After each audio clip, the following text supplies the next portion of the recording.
রাজনৈতিক দল গঠন করলে স্বাগত জানাবে বিএনপি, প্রশাসন কিংবা রাষ্ট্রের সহায়তা নিলে ক্ষুব্ধ হবে জনগণ।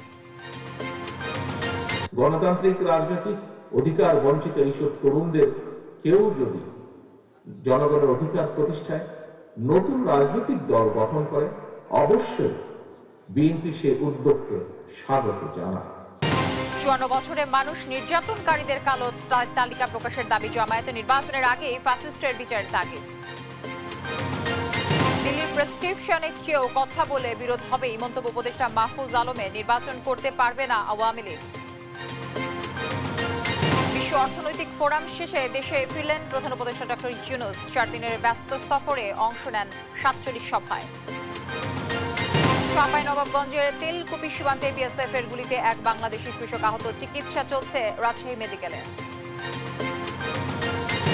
যুক্তরাষ্ট্রের সঙ্গে বৃহৎ এলএনজি চুক্তি করল বাংলাদেশ, প্রতি বছর কেনা হবে 50 লাখ টন এলএনজি, রয়টার্সের প্রতিবেদন। এবং কথা রাখল হামাস, জিম্মি দশা থেকে ছাড়া পেলেন 4 সেনা, ইসরায়েলি কারাগার থেকে মুক্ত হচ্ছেন 200 ফিলিস্তিনি।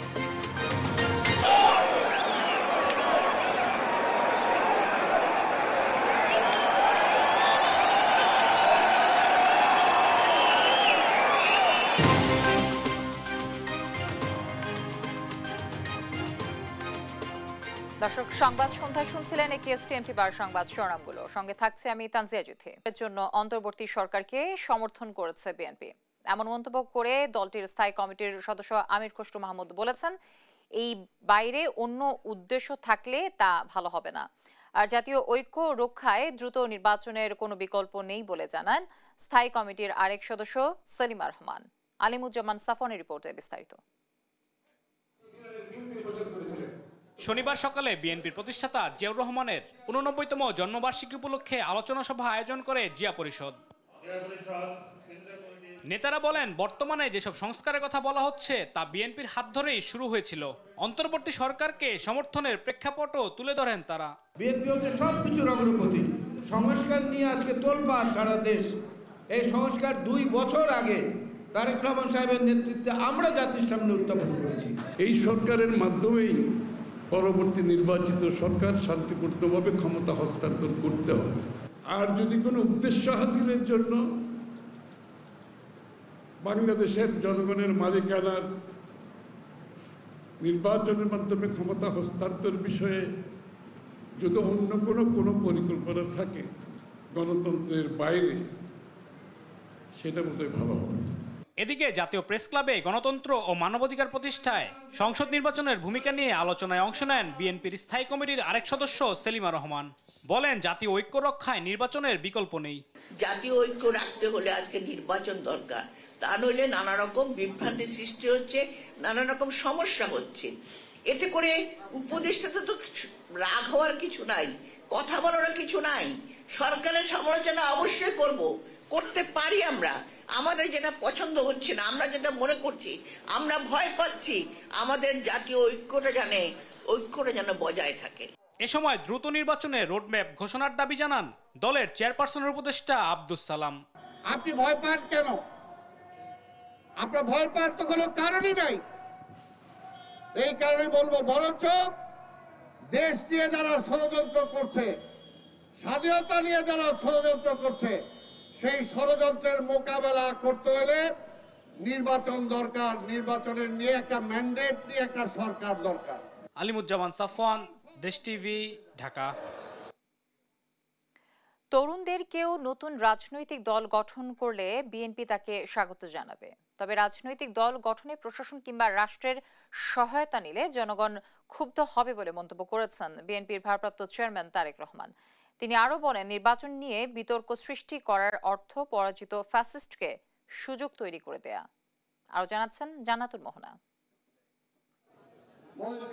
জাতীয় শিক্ষক দিবস উপলক্ষে শনিবার বিকেলে চাকরি জাতীয়করণের দাবিতে রাজধানীর ইঞ্জিনিয়ার্স ইনস্টিটিউশনে শিক্ষক কর্মচারীদের নিয়ে প্রীতি সমাবেশ করে বিএনপি। এ সময় নির্বাচনকালীন সরকার নিয়ে বিএনপির সঙ্গে একাত্মতা জানান অন্যান্য দলের নেতারা। দল ক্ষমতায় গেলে জিডিপির ৫% শিক্ষা খাতে ব্যয় করার কথা জানান বিএনপির কেন্দ্রীয় নেতারা। এ সময় জ্ঞানভিত্তিক সুন্দর সমাজ গড়তে শিক্ষকদের অবদানকে গুরুত্ব দেওয়ার আহ্বান জানান তারা। বলেন, গণতন্ত্র প্রতিষ্ঠায় বিএনপির আন্দোলন চলবে। বিএনপির ভারপ্রাপ্ত চেয়ারম্যান তারেক রহমান জানান, বিএনপি সংস্কার ও নির্বাচন দুটিরই পক্ষে, তবে বাজার নিয়ন্ত্রণে অন্তর্বর্তী সরকার ব্যর্থতার দায় এড়াতে পারে না। তরুণদের কেউ নতুন রাজনৈতিক দল গঠন করলে বিএনপি স্বাগত জানাবে উল্লেখ করে তিনি বলেন, দল গঠনে প্রশাসন কিংবা রাষ্ট্রের সহায়তা নিলে জনগণ ক্ষুব্ধ হবে। নির্বাচন নিয়ে বিতর্ক সৃষ্টি পরাজিত ফ্যাসিস্টকে সহায়তা করার শামিল বলে মন্তব্য করেন তিনি। ৩১ দফা সংস্কার কর্মসূচি এবং অন্তর্বর্তীকালীন সরকারের সংস্কার কার্যক্রমের সঙ্গে দু একটি মৌলিক বিষয় ছাড়া, প্রক্রিয়াগত বিষয় ছাড়া তেমন কোনো ভিন্ন মত বা বিরোধ নেই। আমি আগেও বলেছি, বিএনপির সংস্কার এবং নির্বাচন বিএনপি দুটোরই পক্ষে। বিএনপি সংস্কার এবং নির্বাচন দুটোরই পক্ষে, দুটোই অত্যন্ত জরুরি।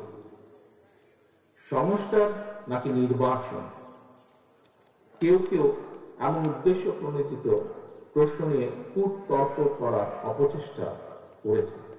একদিকে দ্রব্যমূল্যের ঊর্ধ্বগতি, অপরদিকে জনগণের উপরে চাপিয়ে দেওয়া ভ্যাটের বোঝা।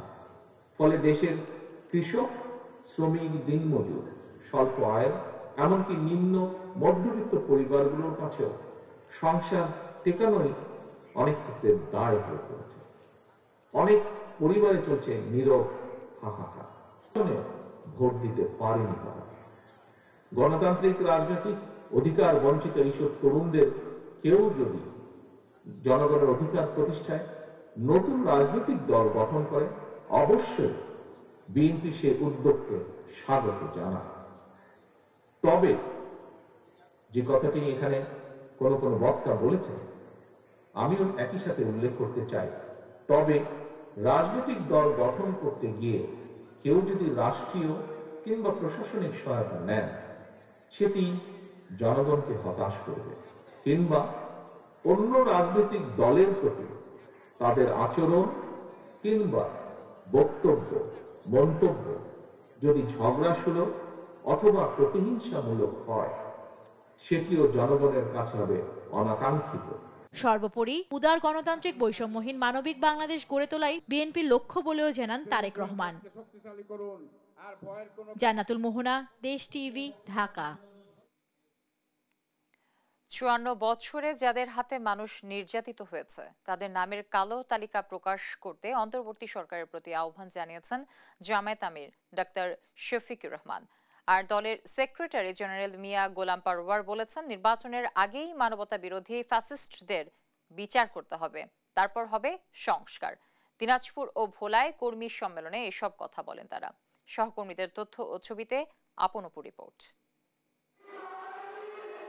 শনিবার ভোলায় কর্মী সম্মেলন করে জামায়াতে ইসলামী। প্রধান অতিথি ছিলেন দলের সেক্রেটারি জেনারেল অধ্যাপক মিয়া গোলাম পারওয়ার। বলেন, নির্বাচনের আগেই মানবতা বিরোধী ফ্যাসিস্টদের বিচার করতে হবে, তারপর সংস্কার। সংস্কার এবং নির্বাচন দ্রুত সম্পন্ন করুন। যৌক্তিক সময় যেটুকু লাগবে জামায়াত ইসলামী সে সময় দেবে, তবে এই নির্বাচনের আগে মানবতা বিরোধী অপরাধীদের বিচার কাজ করতে হবে, জনগণ এটা দেখতে চায়। এদিন দিনাজপুরে কর্মী সম্মেলনে প্রধান অতিথির বক্তব্য রাখেন জামায়াত আমির ডাক্তার শফিকুর রহমান। গুলি করে পঙ্গু বানায় ফেলতে পারে, মামলা দিয়ে জেলে নিতে পারে, তারপরেও শুধু আল্লাহকে পরোয়া করে, এগুলাকে আমরা পরোয়া করি নাই। এ সময় তিনি ৫৪ বছরে যাদের হাতে মানুষ নির্যাতিত হয়েছে তাদের নামের কালো তালিকা প্রকাশ করতে অন্তর্বর্তী সরকারের প্রতি আহ্বান জানান। গত ৫৪ বছরে বাংলাদেশে বিভিন্ন ধর্মের মানুষ যাদের হাতে নির্যাতিত হয়েছে, যাদের উপর জুলুম করা হয়েছে, সেটা খুন, দর্শন, লুট, দখল যাই হোক, চাঁদাবাজি হোক, এদের নামের কালো তালিকা প্রকাশ করে দেন। কোনো জায়গায় কোনো কিছু ঘটলেই সাথে সাথে জামাতে ইসলামীকে দোষ দেয়, এটা এদের বদ হাসলত। এরা জাগরণেও জামাতকে ভয় পায়, এরা গুমের মধ্যেও জামাতকে ভয় পায়। এই ভয়ের জায়গা থেকে তারা ঘায়েল করতে চায় আমাদেরকে, নিজেরা অপকর্ম করে তার দায় আমাদের উপরে চাপায়। এ সময় গেল ১৫ বছরে আওয়ামী লীগের নির্যাতন, লুটপাট ও অপশাসনের কথাও তুলে ধরেন জামায়াত আমির। আপনপু, নিউজ ডেস্ক, দেশ টিভি। 4 দিনের সরকারি সফর শেষে সুইজারল্যান্ড থেকে দেশে ফিরলেন অন্তর্বর্তী সরকারের প্রধান উপদেষ্টা অধ্যাপক ডক্টর মোহাম্মদ ইউনূস। বিকেলে 5টার দিকে হযরত শাহজালাল আন্তর্জাতিক বিমানবন্দরে পৌঁছান তিনি। প্রধান উপদেষ্টার প্রেস উইং জানিয়েছে, সুইজারল্যান্ডের দাভোসে বিশ্ব অর্থনৈতিক ফোরামের বার্ষিক সভার বিভিন্ন অধিবেশন এবং অন্যান্য উচ্চ পর্যায়ের সাইড লাইনে কমপক্ষে 47টি অনুষ্ঠানে যোগ দিয়েছেন ডক্টর মোহাম্মদ ইউনূস।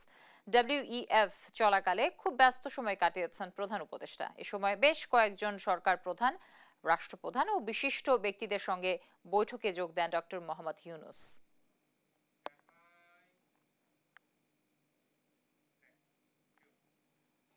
সংস্কার কমিশনের সুপারিশের ভিত্তিতে ন্যূনতম সংস্কার শেষে দ্রুতই নির্বাচন হবে। সেখানে ভারতপন্থী আওয়ামী লীগ কোনোভাবেই অংশ নিতে পারবে না বলে জানিয়েছেন উপদেষ্টা মাহফুজ আলম। শনিবার লক্ষ্মীপুরের রামগঞ্জে স্থানীয় ছাত্র জনতার সংবর্ধনা অনুষ্ঠানে একথা বলেন তিনি। উপদেষ্টা আরও বলেন, অন্তর্বর্তী সরকার নিরপেক্ষ থেকে নির্বাচন আয়োজন করবে, তবে কেউ দিল্লির প্রেসক্রিপশনে চললে তার সঙ্গে বিরোধ হবে বলেও হুঁশিয়ারি দেন তিনি। হাসান মাহমুদের রিপোর্ট, জানাচ্ছেন মোহাম্মদ সাকিব। জুলাই বিপ্লবের অন্যতম সংগঠক অন্তর্বর্তী সরকারের উপদেষ্টা মাহফুজ আলমের নিজ গ্রামে সফর উপলক্ষে সংবর্ধনার আয়োজন করেন রামগঞ্জের সর্বস্তরের ছাত্র জনতা। শনিবার এই সংবর্ধনা অনুষ্ঠানে যোগ দেয় স্থানীয় বিভিন্ন রাজনৈতিক দল ও সামাজিক সংগঠনের নেতারা। বিচারের দাবি নিয়ে সামনের সারিতে যোগ দেন বৈষম্য বিরোধী আন্দোলনে শহীদ পরিবারের সদস্যরা। জুলাই আন্দোলনের অন্যতম সংগঠক মাহফুজ আলমকে পেয়ে গর্বিত বলে জানান স্থানীয়রা। ছোটবেলায় আমার সাথে সাক্ষাৎ হয় নাই, তবে ওনার আব্বার সাথে আমাদের ছোটবেলা থেকেই সুসম্পর্ক ছিল। ছোট ছিল এরা বড় হয়েছে, পড়ালেখা করছে, ভার্সিটিতে গেছে, এখন এরা আন্দোলন করছে, আমরাও করছি। আমি চাই সে বাংলাদেশে একজন হবে, ব্যর্থ নেতা হবে, এবং ইনশাল্লাহ সে যদি অনতিবিলম্বে এটা বাংলাদেশ প্রধানমন্ত্রী হয় আমি অবাক হব না। অনুষ্ঠানে উপদেষ্টা মাহফুজ আলম বলেন, বাংলাদেশে এখন সেনাশাসনের কোনো প্রেক্ষিত নেই। যারা রক্ত দিয়ে স্বৈরাচারের পতন করেছে তারাই সংস্কার করবে। মুরব্বীদের প্রতি শ্রদ্ধা আছে এবং আমার যারা সহযোদ্ধা ছিলেন এই আন্দোলনে তাদের প্রতি আমার সলিডারিটি, সংহতি আছে।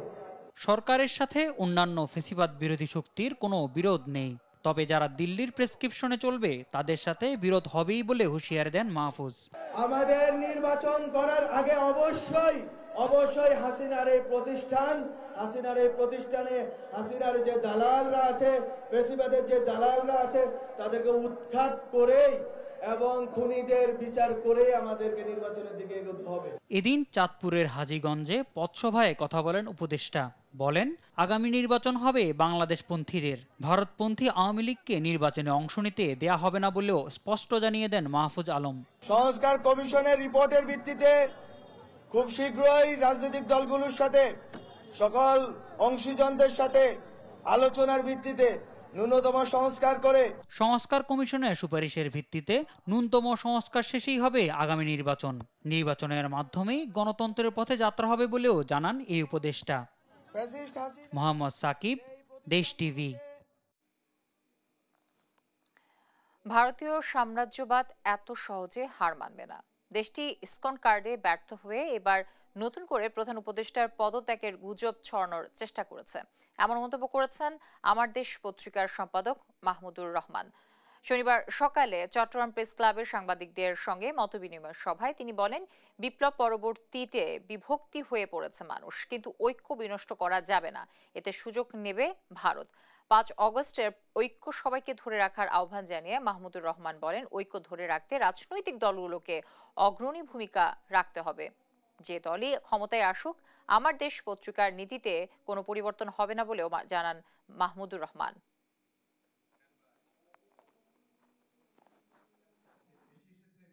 গত 2 দিন ধরে তারা লেটেস্ট একটা কার্ড খেলার চেষ্টা করছে, প্রফেসর ইউনূসের পদত্যাগ কার্ড, এবং বিভিন্ন ইয়াং উপদেষ্টাদের কথা বলা হয়েছে তারা দেশ ছেড়ে পালিয়ে গেছে। পতিত ফ্যাসিবাদের যারা ক্যাডার ছিল তারা মিছিল করবারও চেষ্টা করেছে, 2-1 জায়গায় তাদের গ্রেফতারও করা হয়েছে। এগুলো কিন্তু সবই এই পাশের দেশের এক একটা করে কার্ড। আমরা যদি 5ই আগস্টের ঐক্য ধরে রাখতে পারতাম, আপনাদেরকে আমি নিশ্চিতভাবে বলতে পারি ভারত এতদিনে সারেন্ডার করত। চাঁপাইনবাবগঞ্জ সীমান্তে বিএসএফ এর গুলিতে আহত হয়েছে হাবিব নামে এক বাংলাদেশি কৃষক। শনিবার ভোরে শিবগঞ্জ উপজেলার শাহবাজপুর ইউনিয়নের তেলকুপি সীমান্তে এই ঘটনা ঘটে। বর্তমানে তিনি রাজশাহী মেডিকেলের কলেজের হাসপাতালে চিকিৎসাধীন অবস্থায় রয়েছেন। চাঁপাইনবাবগঞ্জ ও রাজশাহী থেকে সহকর্মীদের পাঠানো তথ্য চিত্রে সালমা জাহানের রিপোর্ট। চাঁপাইনবাবগঞ্জ সীমান্তে বাংলাদেশিকে লক্ষ্য করে গুলি চালায় ভারতীয় সীমান্তরক্ষী বাহিনী বিএসএফ। এতে হাবিল নামে একজন আহত হয়েছেন। স্থানীয়রা জানায়, শনিবার ভোর রাত 4টার দিকে গমের ক্ষেতে পানি দিতে যান হাবিল। তখন বিএসএফ তাকে লক্ষ্য করে গুলি চালায়। শিবগঞ্জ উপজেলার শাহবাজপুর ইউনিয়নের তেলকুপি সীমান্তের 180 নম্বর পিলারের সামনে এ ঘটনা ঘটে। পরে তাকে উদ্ধার করে চাঁপাইনবাবগঞ্জ সদর হাসপাতালে নেওয়া হয়। জরুরি বিভাগের চিকিৎসক জানান, সকাল 7টার দিকে গুলিবিদ্ধ অবস্থায় হাবিলকে হাসপাতালে আনা হয়। প্রাথমিক চিকিৎসা দেওয়া হয়। ওনার ডান সাইডে বুকের পিছনের অংশ থেকে একটা গানশট ইনজুরি ছিল এবং সেই জায়গাতে কিছুটা রক্ত জমেছিল এবং রক্তক্ষরণ হচ্ছিল। পেশেন্টের অনেক বেশি শ্বাসকষ্ট শুরু হওয়াতে আমরা প্রাথমিক চিকিৎসা দিয়ে এখান থেকে ওনাকে রাজশাহী মেডিকেল কলেজ হাসপাতালে রেফার করেছি। পরে উন্নত চিকিৎসার জন্য সকাল 11:30টায় রাজশাহী মেডিকেল কলেজ হাসপাতালের 2 নম্বর ওয়ার্ডে ভর্তি করা হয়। গুলি লেগেছে, গমে পানি দিতে যায়, মোটর আছে ওদের দিয়ে বিএসএফ যা গুলি করে দিয়েছে। বর্ডারের পাশে থেকে কিন্তু জমি, বর্ডারের পাশে জমিতে পানি দিতে গেছে, দিছিল ওর মতো বর্ডারে এসে বিএসএফ গুলি করেছে। খবর বাড়ি থেকে পাওয়া গেল যে গুলি হয়েছে। আর ভিতরে যাই হোক গুলি হওয়ার পর 5:30 দিকে খবর পাই, যে বাড়ি থেকে লোকজন নিয়ে এসে। হাবিলের অবস্থা আশঙ্কাজনক বলে জানান রাজশাহী মেডিকেল কলেজ হাসপাতালের চিকিৎসকরা। প্রাথমিকভাবে রোগীটিকে সার্জারি 2 নম্বর ওয়ার্ডে ভর্তি করেছি। পরবর্তীতে অস্ত্রোপচার বা অন্যান্য চিকিৎসা হওয়ার পরে আমরা আরো বিস্তারিত আপনাদেরকে জানাতে পারবো। সংখ্যামুক্ত এখনই বলা যাচ্ছে না, কেননা রোগীটি গুলিবিদ্ধ অবস্থায় আছে, গুলিটি তার শরীরের ভিতরে এখনো রয়েছে। এ ঘটনার পরিপ্রেক্ষিতে বিজিবি বিএসএফ এর মধ্যে পতাকা বৈঠক হয়েছে। সেখানে তীব্র প্রতিবাদ জানায় বিজিবি। সালমা জাহান, নিউজ ডেস্ক, দেশ টিভি। আপনারা দেখছেন সংবাদ সন্ধ্যা। প্রেসিডেন্ট ডোনাল্ড ট্রাম্প দায়িত্ব নেওয়ার পরই মার্কিন প্রশাসনের সঙ্গে এলএনজি সরবরাহে বড় ধরনের চুক্তিতে পৌঁছেছে বাংলাদেশ। চুক্তিটি হয়েছে লুইজিয়ানা ভিত্তিক একটি প্রতিষ্ঠানের সঙ্গে। এতে বছরে 50 লাখ টন তরল গ্যাস পাবে ঢাকা। এই চুক্তি ঘিরে যুক্তরাষ্ট্র বাংলাদেশ কৌশলগত অংশীদারিত্বের সম্পর্ক আরও শক্তিশালী হবে বলে বিটা। লুৎফর কবিরের রিপোর্টে বিস্তারিত। দীর্ঘদিন তরলকৃত প্রাকৃতিক গ্যাস এলএনজি সংকটে বাংলাদেশ। চাহিদার তুলনায় সরবরাহে ঘাটতি থাকায় নিয়মিত গ্যাস সংকটে ধুঁকতে হয় শিল্প কারখানা ও আবাসিক খাতের গ্রাহকদের। আর শীতকালে তো পরিস্থিতি আরও নাজুক। এমন সংকটের মাঝেই সুখবর হয়ে এলো যুক্তরাষ্ট্র থেকে 50 লাখ টন এলএনজি গ্যাস পাচ্ছে বাংলাদেশ। ডোনাল্ড ট্রাম্প প্রশাসনের সঙ্গে এলএনজি নিয়ে বড় ধরনের চুক্তি হয়েছে ঢাকার। এ নিয়ে শুক্রবার প্রতিবেদন প্রকাশ করেছে রয়টার্স। প্রতিবেদনে এসেছে যুক্তরাষ্ট্রের লুইজিয়ানা ভিত্তিক আর্জেন্ট এলএনজি কোম্পানির সঙ্গে এ চুক্তি হয়েছে বাংলাদেশের অন্তর্বর্তী সরকারের। চুক্তির আওতায় বছরে 50 লাখ বা 5 মিলিয়ন টন তরলকৃত গ্যাস কিনবে ঢাকা।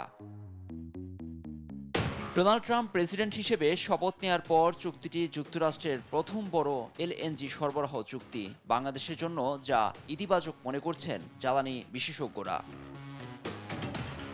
ট্রাম্প প্রশাসনের সঙ্গে চুক্তি নিয়ে রয়টার্সের আলাপ হয় বাংলাদেশ ইনভেস্টমেন্ট ডেভেলপমেন্ট অথরিটি বিডার নির্বাহী চেয়ারম্যান আশিক চৌধুরীর সঙ্গে। তিনি জানান, বাংলাদেশের ক্রমবর্ধমান শিল্প উন্নয়নের জন্য নির্ভরযোগ্য জ্বালানি সরবরাহ নিশ্চিত করবে এই চুক্তিটি। পাশাপাশি ওয়াশিংটন ঢাকার কৌশলগত সম্পর্ক করবে আরও মজবুত।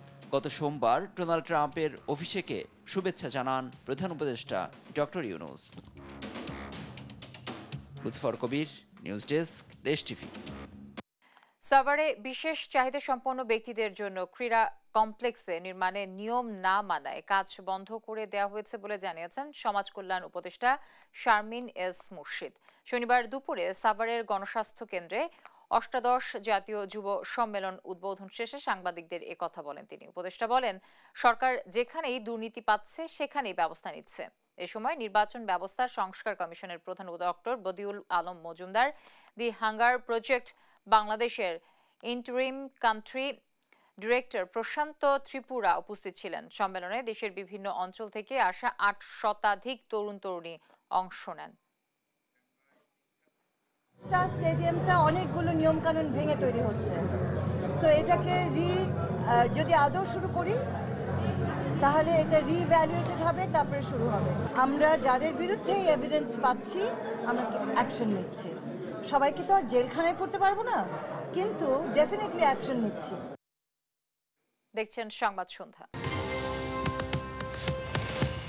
চুক্তি মেনে দ্বিতীয় দফায় 4 জিম্মির মুক্তির বিনিময়ে ছাড়া পেল 200 ফিলিস্তিনি বন্দী। গাজার সময় শনিবার রেড ক্রসের কাছে তাদের হস্তান্তর করা হয়। এর পরপরই সংস্থাটির গাড়িতে করে তাদের অধিকৃত পশ্চিম তীরে নেওয়া হয়। দীর্ঘদিন পর স্বজনকে দেখতে পেয়ে আবেগঘন মুহূর্তের সৃষ্টি হয়। আরো জানাচ্ছেন আফরিন মৌ।